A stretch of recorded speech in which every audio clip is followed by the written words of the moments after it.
Hello, everyone, and welcome back to Plot Twists and Freudian Slips podcast. Jules, a licensed therapist who spends all day analyzing people. And I'm Mary, a diehard bookworm who loves to use books as an escape from reality. And this is the podcast where we take fictional characters, drag them out of their fantasy worlds, and put them right here on the couch. Because sometimes happily ever after is actually just codependency in a trench coat. So, Mary, before we open today's file, I'm going to ask you, what are 3 words you would use to describe 2025? Ooh. Stumped ya. Yeah, that's a good one. Just like 2025 overall, or like my 2025? Your 2025. Ghosted. Okay. Travel. Yeah, where all did you go? I went to Washington, D.C., Florida, Asheville, North Carolina. Heyo. Virginia. I think I'm missing one, but whatever. Didn't you go to London? That was last year. Technically. Yeah. No international travel this year. No, I was a good girl and saved my money. Next year, though. Next year. I should use all the PTO. Absolutely. Absolutely. And then one more word. So we've got ghosted, unfortunately. Or maybe fortunately. Maybe that's for the best. Yeah, maybe. Travel. And then what's one more word? It's technically 2 words, but I'm breaking the rules because you sprung this on me. I did. Weight loss. Tell us about that a little bit. We can hyphenate that. It's one word. Perfect. We can just, hyphenate it or whatever. Well, this year alone, I've lost... Hold up, I have to do math. I've lost 45 pounds. Hey! That's amazing. Thank you. How are you feeling? Feeling great. Ooh, feeling great. Yes. Love it. Why is that important to you? Like, why is that one of the big words of this past year? Because a bitch needed to. And you're feeling great because of it. Yeah, exactly. That's awesome. Thank Yay. you. I love it. What are your 3 words? I've had more time to think about this, so here we go. I would say 2025 was a year of being intentional. I spent a lot of time doing things purposefully, which was nice. I would say it was stressful. For those who don't know, I moved across the country. I started my PhD program, and I got married. She can do it all, folks. She can do it all. So it was a lot of fun. It was also very stressful. And then my last word would probably be, I just said it, but I'll say the word fun. I had a lot of fun this year amongst all the stress and whatnot. There were lots of pockets of fun. The wedding and getting to see friends and getting married, obviously. Like I said, the wedding itself was fun, but starting school was scary, but also fun. Just learning about things that I enjoy. So yeah, fun. You know what that reminded me of? Have you seen What? the movie How to Lose a Guy in 10 Days? Yes, yeah. So long ago, though. I haven't seen it recently. And they're in their, idea meeting, and it's like, they all have eating disorders. It's really sad, but surprisingly, upbeat. That's the movie where Kate Hudson wears the yellow dress. Yes. Right? Iconic. Yes. Iconic. I love Kate Hudson. I know. And I love her mom, Goldie Hawn. I don't know if you knew that about me, but low-key obsessed. I don't even know who that is. So. Okay. I sound like an old person who's like, you don't know who that is? But Goldie Hawn is an icon. She's married to Kurt Russell, and then they have Kate Hudson, and I think a boy, or maybe 2. I don't know. All I care about is Kate Hudson. So. Right. Yeah. As you should. As we should.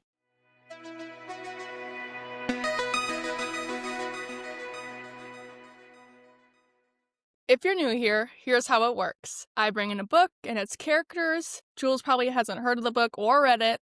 I give her the plot, the drama, the red flags, the tea, if you will. And then I apply actual clinical theories to explain why they're acting like a chaotic mess. So we'll talk symptoms, diagnoses, and treatment plans. Basically, I ruin the romance with logic. And I ruin the fantasy with science. It's a great partnership. So, Mary, what book do we have for today? Yes, before we dive into the book, I'll just give a quick few disclaimers. For any content or trigger warnings, there are a few for this book. Will be listed down in the show notes, so please go ahead and read those if you have any kind of triggers that you need to be cautious of. If something is too triggering for you, we totally understand, and we'll just see you in the next episode. Other than that, because we'll be talking characters, the book, they will be major spoilers of the whole book. So if you haven't read the book, go ahead and pause this episode, go read the book, and then come back. Or if you don't care about spoilers, then we can just hop right in. So, Jules, are you ready to open the file? I am. I've got my notepad ready. Who is walking into the office today? So, today, the book we are discussing and its characters is In 5 Years by Ooh, Rebecca Serle. Serle? I'm not sure how to pronounce cool. it. Okay, I've been wanting to read this. Yeah. I feel like I've seen it in all the bookstores. Yes. I think All right. she's a New York Times bestselling author, so clearly Okay. she's Okay, my pretty only good. thing with that is I feel like every author is a New York Times bestselling author. And I could be wrong, but like that is, I feel like I hear that all the time. Yeah, I mean, me trying to find anyone on my bookshelf. That's not. Yeah, literally. So it's In 5 Years by Rebecca Serle or Yeah. Serle. We don't really know. Yeah. Okay, Yeah. cool. Hit me up with a little synopsis of this Yes. book. So this book follows one kind of main character, Dannie Kohan. She is 28 at the start of the book, but the book goes over a course of 5 years, so really throughout the book, 28 to 33. She is a lawyer. She does like corporate law stuff. Cool. Yeah, not like the defending and courtroom kind of stuff, the boring Right. stuff, but she likes it that way. Yeah, lots of paperwork. Yeah. She is a meticulous planner. She is from Philadelphia, but currently lives in New York City with her boyfriend, David. Let's see what she's got. Super involved parents. And parents are in Philly. I believe still? so, yes. Along with being a meticulous planner, she's very much type A. Like, she has her whole life planned out. She, down to like when she wants her boyfriend to propose to her, when she wants to get married, her dream Right. job. So she has, at the beginning of the book, she has a interview coming up for her, like, basically dream job at her dream firm. Mhm. She knows that her boyfriend's going to be proposing that night because they've hit their 2-year dating mark, so that's right on track with her plans. Okay. All sorts of Something tells me that something's gonna derail maybe. this planning. I love it. But yeah, so she kind of sticks to what she likes. She orders the same thing at the same restaurants every time. She only gets certain foods on like certain days. There was like a scene where she knows she like counts down from like 28 seconds or something to wake up. And then she just like she knows the exact amount of seconds Wait, it is to. hold on. Yeah. She's like asleep and she counts down, or she's No, she's awake and she counts down from like 28 or so something. it's like 5, 4, 3, 2, 1. I'm gonna open my eyes. Yeah, let me like see that if I kind of can thing. read the. Because I've heard of people being like 3, 2, 1. I'm getting out of bed. Right. No, this is more like. So, 25. That's the number I count to every morning before I even open my eyes. It's a meditative calming technique that helps your brain with memory, focus, and attention. 36. That's how many minutes it takes to brush my teeth, shower, and put on face toner, serum, blah, blah, blah. If I wash my hair, it's 43. 18. That's the walk to work in minutes from our apartment. 24. That's how many months I believe you should be dating someone before you move in with them. 28. The right age to get engaged. Okay. Yeah, so she's very meticulous And she very type A, like you said. Yeah, believes in living by the numbers type of thing. Living by the numbers. Okay. Yeah. All right. Let's see. Her boyfriend David is very button up. He says he has a pretty witty mind. Mhm. Her parents like him. But even from the start of the book, you can just tell that we're not really sure if she's really in love. Okay. Maybe with more of him. like obligatory, Yeah. like this is what I'm supposed to do. Right? Like, these are Is- my plans. I have to. Right. Okay. Gotcha. So maybe not in love with David, but it sounds like he's a nice guy. Yeah, for sure. And then she has a best friend named Bella. Okay. She describes her as wild, whimsical, believes in fate, So the exact opposite, it Yeah. sounds like. Okay. a flighty blonde, only up before noon if she's been up the whole night. Mm-hmm. They've been friends since they were 7. She speaks French. She's always falling in love, but it never Mhm. lasts more than like a few months type of thing. So very sure. much the opposite of Dannie. Her parents had her really young and only had her because that was like the thing you're supposed to do is have a kid. So they Right. didn't really do much parenting. They were not very good parents. Gotcha. So she spent a lot of time over at Dannie's house. So they're kind of like sisters almost. Yeah. Best Yeah. friends. Yeah. Gotcha. Okay. Yep. Any other questions I can help? Yeah, I have a lot Answer? of questions. I would love to know about, like I said, it sounds like I would assume that the plot of this book is something kind of derails Danny's life where Yes. she can't be the planner that she is or, something along those lines. What can you tell me about that? Like, what is the big event going on in Danny's Yeah. life? So after she has her interview, it goes really well. Her and David have like a dinner planned already to like celebrate that, and that's why she kind of knows like, okay, he's proposing. They go to this really nice apartment. Surprise, he proposes, whatever. Who could have guessed? My God. They drink a lot of wine. They get home. She falls asleep on the couch. She wakes up in a completely different apartment, in a completely different dress, next with a completely different man. That's what happens when you drink. That's what happens when you get wine drunk. Yes. Okay. What is that about? So obviously super confused. It's a completely different apartment, so not even the one that she was living in with David. Is she still in New York? She's still in New York, but a Okay. completely different like neighborhood. Like she was in I'm gonna butcher the pronunciation, so I'm not even gonna try. But she was in one neighborhood and now she's in Dumbo. Very different vibes to her. Okay. So, and then she looks at the TV and it's showing 5 years later. So Okay. at the beginning, it's technically 2020. And then in 5 years, it's 2025. Hence the name of the book, In 5 Years. Yeah. So she's obviously super confused. She hears this man talking. She checks his wallet. Secretly. Smart girl. Yeah. Finds out that his name is Aaron. Ooh, okay. He's 33. Aaron.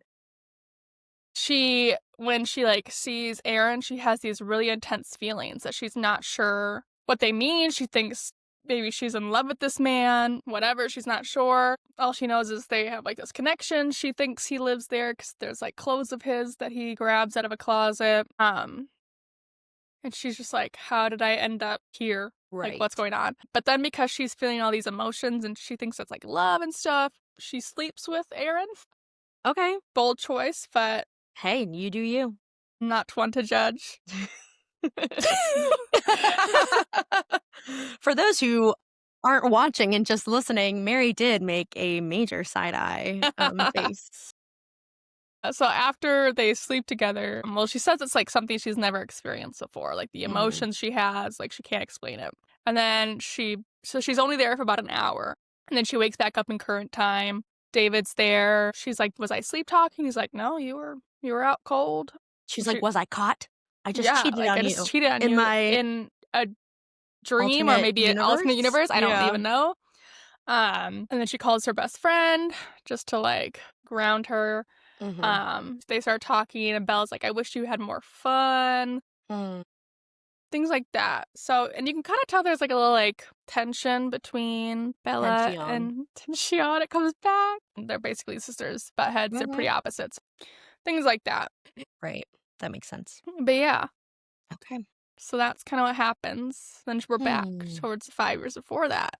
And that's when things get interesting. Yeah. Well, initially, if Danny walked into my office and explained all of this to me, I would want to check for some signs of like psychosis.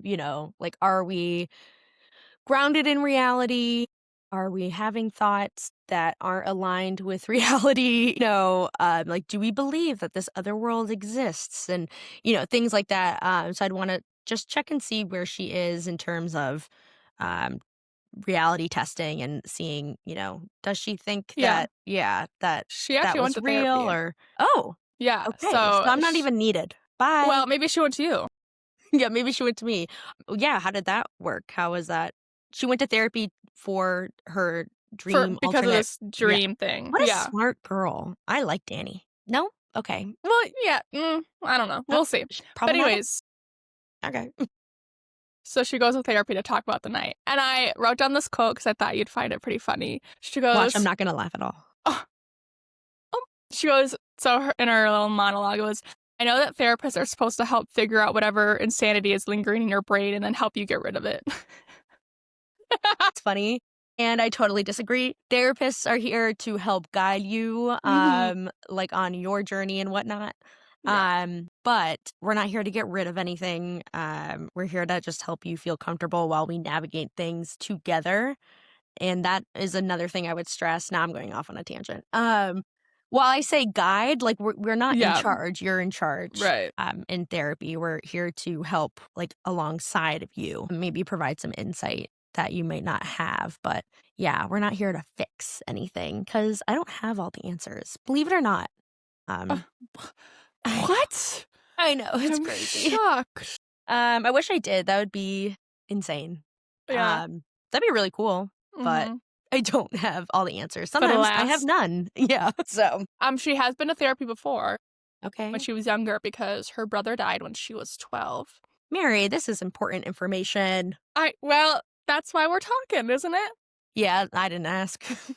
Her brother died when she was 12 or when he was 12? When she was 12, I think he was 15. He was a passenger in a car that was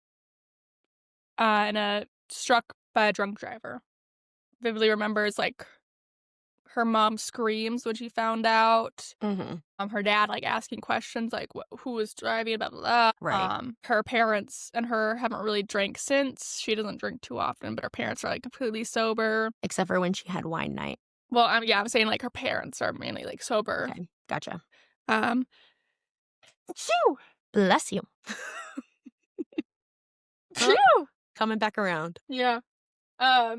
Anyways, and so that was kind of the highlight of how after therapy, her and her mom would always stop to get ice cream, and she always got 2 scoops of mint chocolate chip ice cream. Okay. Never switched it up.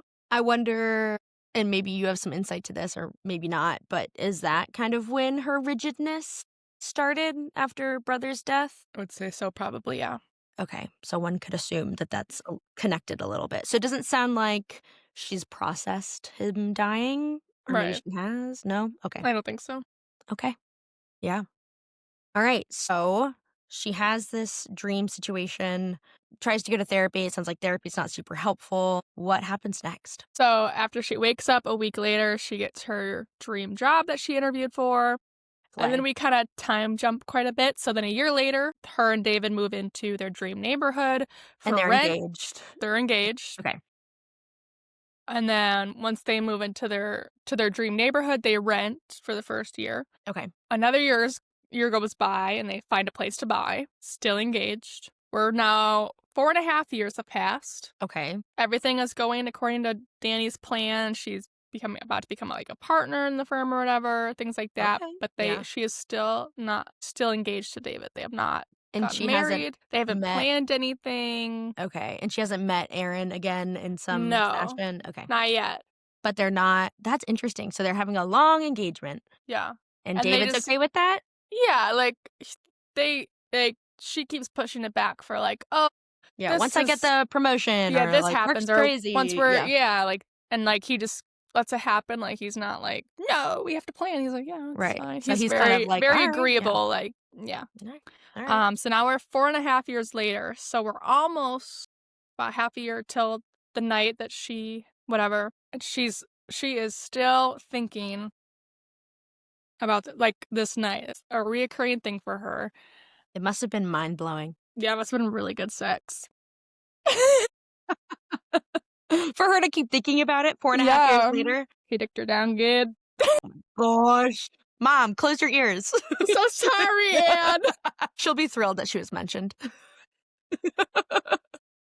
So now we're at 4.5 years. Bella is back in town because she travels a lot. She's like in Europe, jet set or whatever. She's now back in Yes. town. So they She's a meet cool up. girl. Yeah. Cool travel girl. Oh, exactly. So they decide to meet up for brunch. Another thing about Bella is she's always chronically late to everything. But when Dannie arrives, she's actually already there. And Bella says that she met someone named Greg. Okay. And she wants this one's different than all the other ones. Okay. Like this is different than all the ones I've said I was in love with. Yada yada yada. So they set up a time to get dinner with Bella, Greg, and David and Dannie. And they show up to this dinner, and lo and behold, Greg is actually Aaron. Yeah. So Aaron. Okay. Problematic. His full name is Aaron Gregory, but he goes by Greg. Okay. I don't know. Okay. That's Whatever. interesting. Yeah. So yeah. So she's finally like, okay, this guy is real. Right. I didn't just come up with this random person in my mind. Right. And he's dating my best friend, and like, she's in love with him, like, Oh my gosh, I have so many questions. Does he know? Like, he doesn't know? no. Like, so did it happen? It didn't happen. It happened in the future. Oh, in the It future. hasn't happened yet. Oh. Yeah. So now Okay. she's, like, wigged out. That night, she has, like, a nightmare about Bella finding out about them sleeping together in the future. Yeah. She freaks out a little Wouldn't that bit. be like, well, that would be cheating. Yeah. Okay. Ooh, okay. Problematic. I don't like Danny anymore. Yeah. Well, there's a lot to unpack in this Okay. Okay. book. Okay. But so after she has this nightmare, she freaks out. She's like, okay, I need to go find this apartment from the time jump Okay. to, like, I don't even know. Yeah. So she's like, goes over to this part of New York, is like walking over, trying to find like the view that she saw out the window that night. Okay. She's takes a break and is like eating in the park. Mm-hmm. Aaron pops in, Okay. pops around, appears, and he's like, "Hey, like, good to see you again." Blah blah blah. Right. She had she gave off weird vibes at dinner because Okay. obviously we all Yeah, it's know that weird. she's like, Yeah. oh, but everyone else is like, oh, you don't like him, you hate him, blah blah blah. Right. Right. And Okay. he's obviously trying to like extend an olive branch or whatever. So Right. he's like, oh, I'm touring this apartment that Bella wanted me to check out. Do you want to come with me to see the apartment? She's like, Okay. sure. Yeah. Um, and they go to tour this apartment, and you'll never guess what apartment it is. It's the apartment from her thing. From her like Her dream time jump or thing. whatever. Yeah. Time jump. Yeah.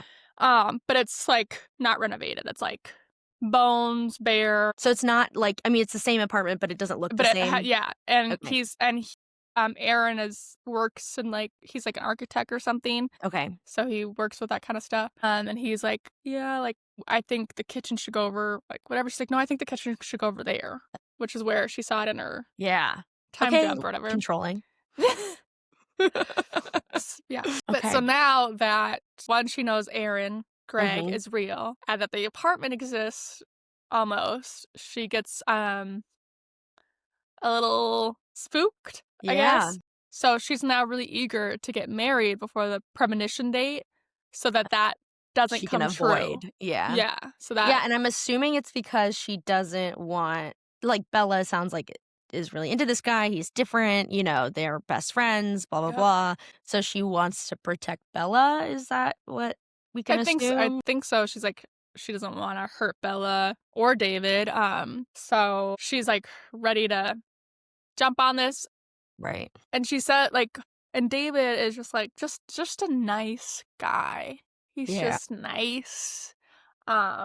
She says something about like he's always willing to put my happiness before his comfort type of stuff. Oh, Yeah. yeah. Okay. And then they go on this like yearly like weekend getaway that they always go to. Danny and David. Okay. And then Bella goes and she brings Aaron or Greg and Right. then a couple other friends. And Mhm. while they're away this weekend, she can just see how much in love Bella and Aaron are. Right. And she gets like prick in her chest. She says that she can't identify. Could it be jealousy? Yeah. And then there's like a little like a conversation that happens between Danny and Bella where Bella mentions like a summer place that Danny's parents have, and Okay. she doesn't really have any memory of it, which would be weird, but it was after her brother Michael had passed. So we're Okay. thinking maybe some repressed memories, if you will. Right. And I will. Okay. So all of that happens. All right. I'm thinking how does this book Mhm. end? Oh yeah. How far into the book are we at this point? We're like 70% in. Okay. What happens next? So while they're at this weekend getaway, Bella confides in Danny that she thinks she's pregnant. Okay. Yeah. So she's like, I have all these symptoms, like Mhm. I'm like late, my boobs are Right. sore, the whole 9 yards, whatever. Classic. Yeah. I don't know. I've never been pregnant. Me neither. We don't know what we're talking about. Yeah, those are the That's not- symptoms. That's not. So they quick run to like a convenience store to get a test. They take it. It's positive. And Danny says Bella seems relieved. Like it just feels right. She's relieved that she is pregnant. Yeah. She's Okay. like, whatever. Yeah. So obviously they're excited for each other. They cry, they hug. Yeah. And then like a week after the weekend, she has her doctor's appointment. So, Mhm. just whatever. But then Danny gets a call from Aaron Mhm. after the appointment, and there is no baby. That's all he says. There is no baby. So she rushes over. Interesting that he called her. I guess to, like, console Bella. Yeah, because she rushes over to Bella's place. She's obviously, like, in a fetal position in her bed. Yeah. And Bella tells her that she was actually never pregnant. She actually has ovarian cancer. Oh, Yeah. okay. So obviously, everyone's struggling with this fact. Mm-hmm. One that they were so excited for this baby, and then now turns out there never was a baby, Something and it's horrible, actually yeah. ovarian cancer. And apparently, with ovarian cancer, symptoms can present itself as like a pregnancy. Okay. That's horrible. Yeah, Ovarian cancer already sucks, but then to do, like, to have, like, false symptoms of Yeah. a pregnancy, which is something that is, can be, like, a really exciting time. yeah, That's rude of cancer. rude cancer. Rude. So obviously, after Dannie finds out about the diagnosis, this obviously is she really struggles with the fact because, as you know, a type A like needs everything to be in control. Obviously, life is spinning out of control. So she goes to all the doctor's appointments. Is like really there for Bella. She kind of lashes out at Aaron sometimes, Or what? just like saying like you don't understand, like because she like more of like I've known her longer. Like she's like my best friend. I love her. Like. You've only known Right. her a few months. Obviously, she's just lashing out because she's feeling a lot of emotions. Right. During this time, her and David are kind of like passing ships in the night because one works a lot and then she's also Mm-hmm. helping Bella. So yeah, they're kind of like passing ships in the night, still engaged, still living together, but like Right. they don't Not see a lot of really. each other. Yeah, not connected. Yeah.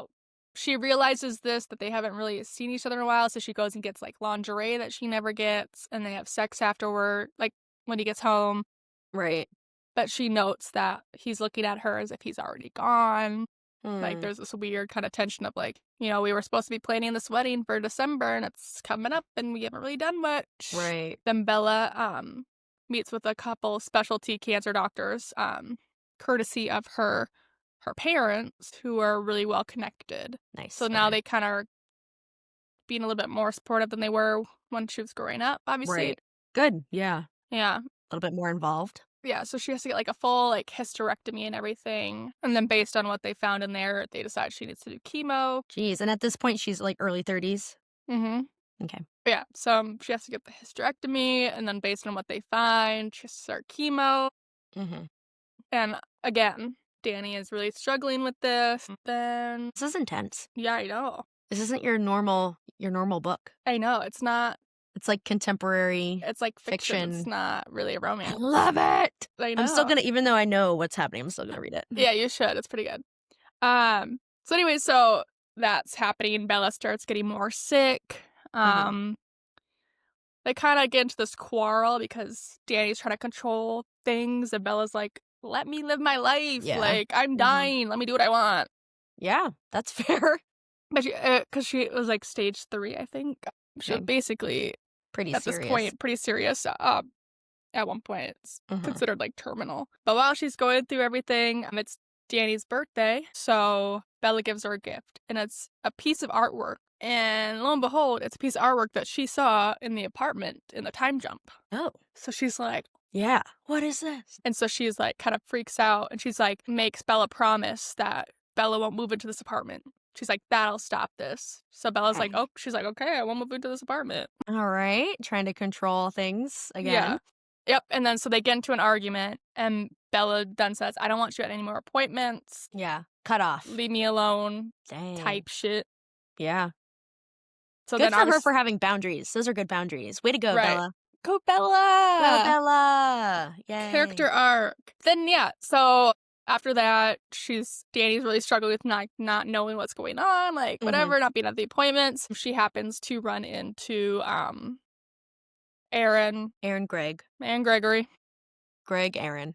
Aaron, whatever you want to call him. He responds to both. And they're kind of having a discussion about everything. And I love this quote. I wrote it down.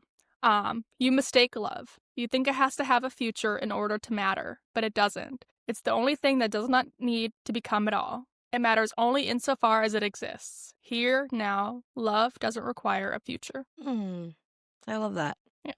It's true. Yeah. So then we're getting to like the very kind of last half of the book, or not even last Right. little section of the book. So Bella's cancer spreads. Dannie goes over there. They've forgiven each other. They made up. And Bella kind of sits Dannie down. She's like, I don't think you have found the love that I have found with Aaron. Like, you have not found your soulmate. Mm-hmm.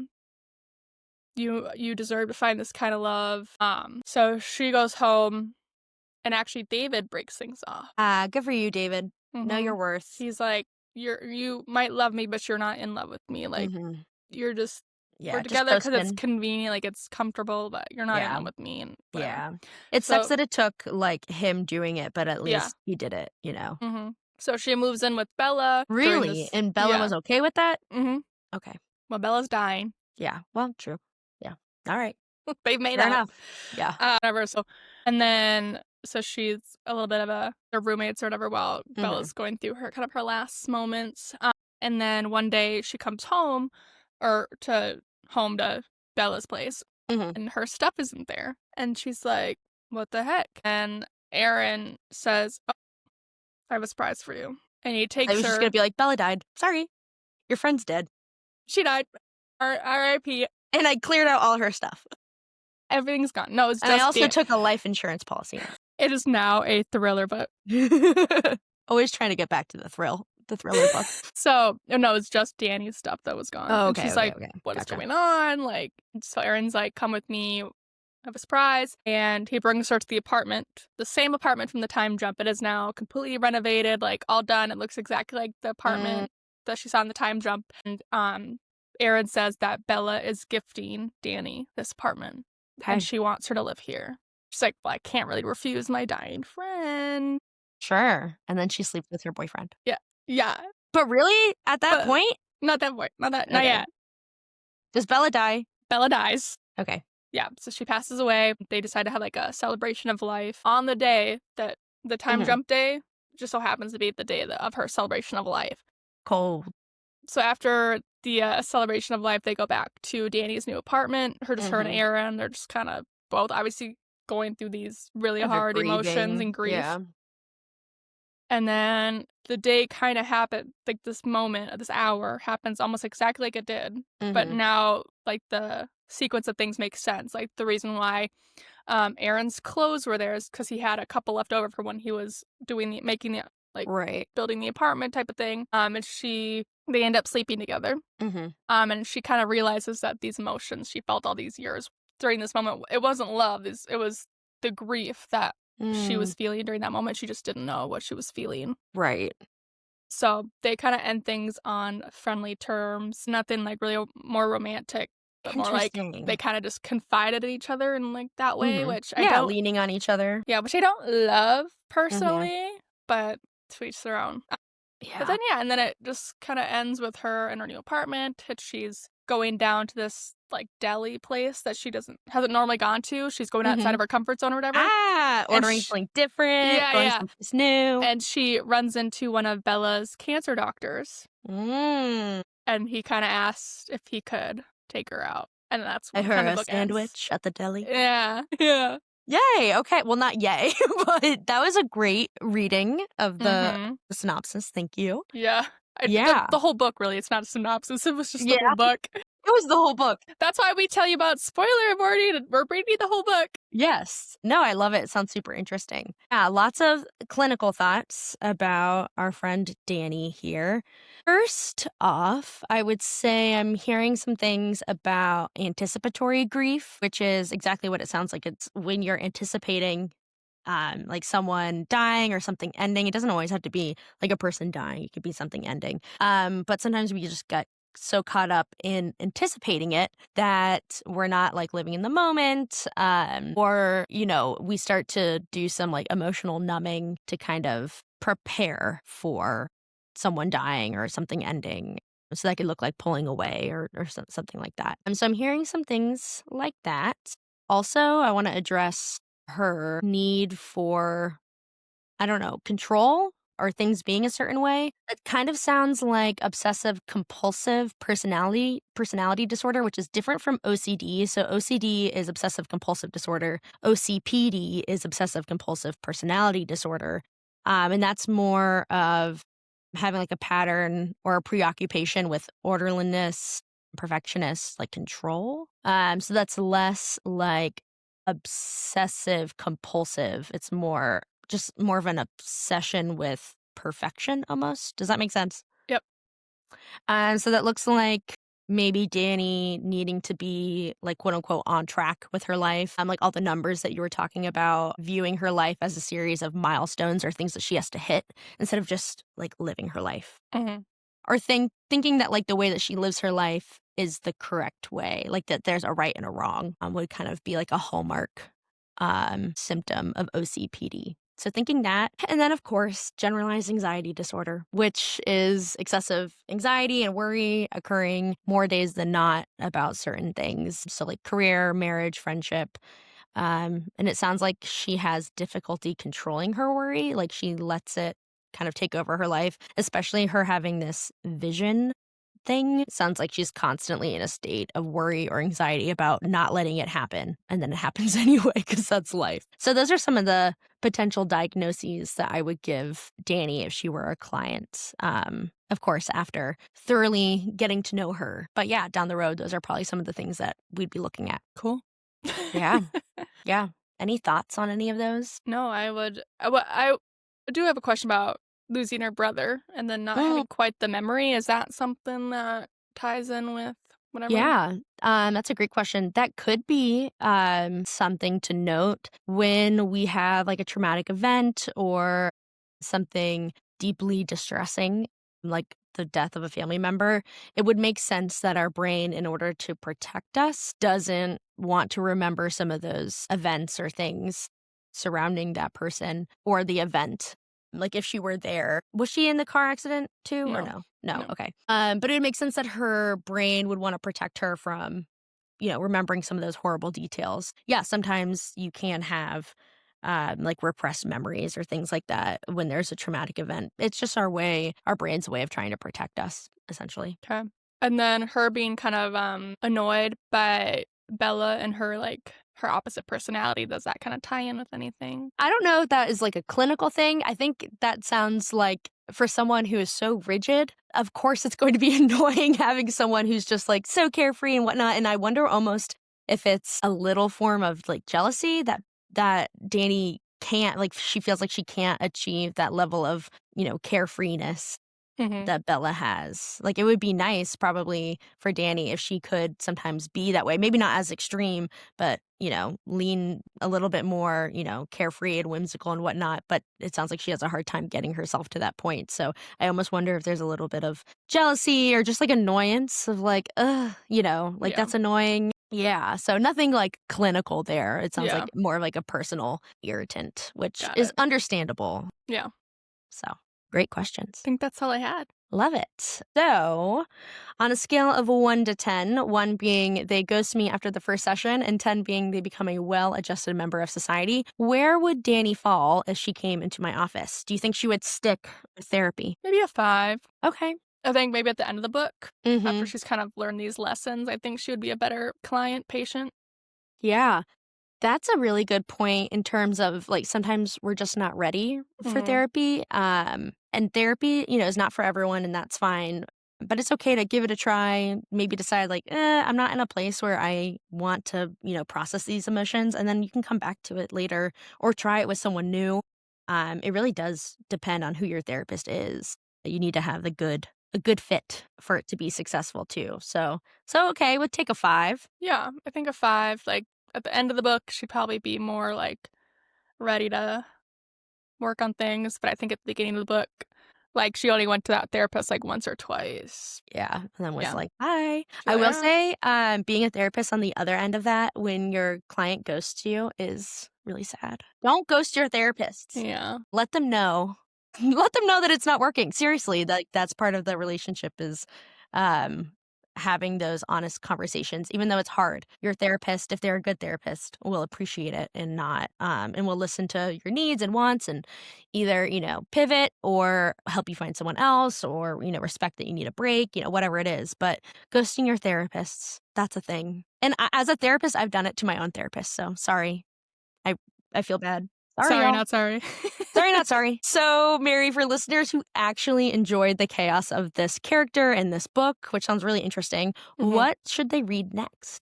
Yeah, so I think if you really liked the kind of timeline type of jump and just the magic or like makes you think kind of thing, I think you should pick up a book called Maybe in Another Life by Taylor Jenkins Reid. Love. She's never written a bad book, in my opinion. I know, I was gonna reach for it, but it's too high up. Okay, never mind.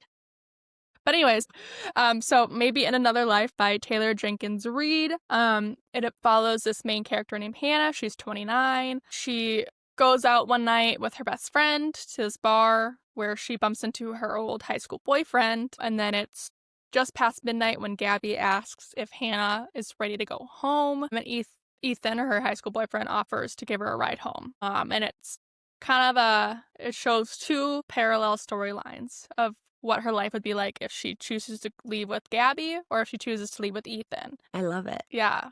So like one storyline is like following her and her like reconciling with Ethan and their relationship, and then another one is her storyline with another guy if she chooses to leave with Gabby. Okay. So yeah, I like it's it. really good. And what would you rate out of 5 stars in 5 years by Rebecca Serle? Yeah, so when I first read it, I think I rated it 4.75. Like it was high up there. But now that I like reread it again for this episode, I think I would rate it less just because I don't know if I was just in like a different Headspace or whatever. Because let me see, when I first read this was back in 2022, so 3 years ago. You were young. My brain just developed. Just barely. Just barely.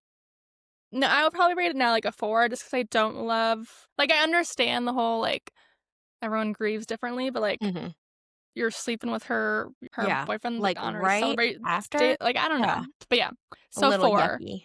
But I thought it'd be fun to read some 1-star reviews because those This are is always... my favorite part. I know, they're so entertaining and, I can't help but agree with some of them. All right. Go. So, first one. Let it be known that I hated every single second of this, and it should be retitled or captioned as follows. In 5 years, your life will suck, bad things will happen, and there will be no purpose for any of it.